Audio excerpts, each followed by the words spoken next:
যদি মানি কোরআন যদি আবার না মানি মানে একটা হরফকে অস্বীকার করলাম মানে সূরা বাকারার 10 নম্বর আয়াতকে অস্বীকার করলাম কিসের আবার মুড়িদান লাগবো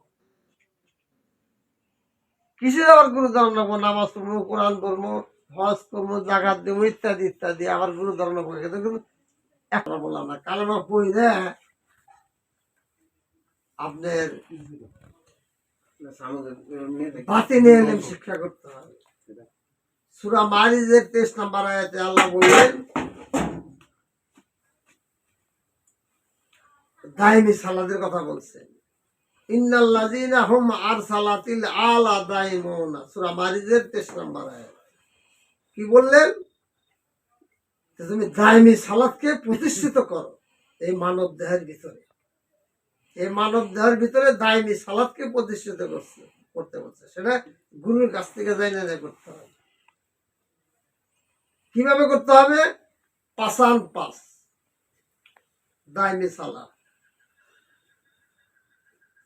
একটা সেকেন্ডও জানি তোমার মুর্শিদের নাম জানি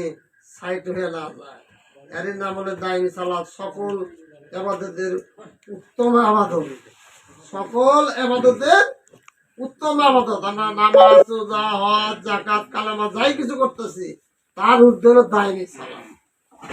এই দাইমি সালাত কোন পৃষ্ঠ আমরা অনেক পৃষ্ঠ আমরা ভক্তকে শিক্ষা দেয় না ভক্ত করে এই দাইমি সালাত তো শিক্ষা দেয় না শিক্ষা দিতে হবে মৌলানা সাহেবরাও শিক্ষা দেন কি করতে হবে মোরাকাবা মুশাহাদা ধ্যান সাধনার মধ্যে দিয়ে আল্লাহ রাসূলকে নৈকট্য লাভ করতে হবে যার যারা আপন আপন মুর্শিদের ধ্যান চেহারা খেয়াল করতে হবে আপনি আসেন আমি একটা ছন্দ কইছি এটা আমি এর কাছে সংগ্রহ করছি কি বলতে জানি জ্ঞান অন্ধে পাবে না দেখা আল্লাহর চোখে আল্লাহ দেখে একটা গান আছে বাউলটার নামটা মনে নাই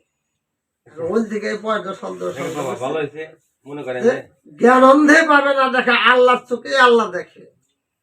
আল্লাহ দেখতে চাইলে মোরাকাবা মুশাহাদা করতে হবে যে বলতে আল্লাহ না নিয়ে যাবা রাসূলকে না নিয়ে যাবা মুর্শিদকে না সঙ্গে করে না নিয়ে যাবা তোমার মানব জনম থাক কথা কমানে তো কথা কয়া যায় এখন দুইটা গান হইতে কব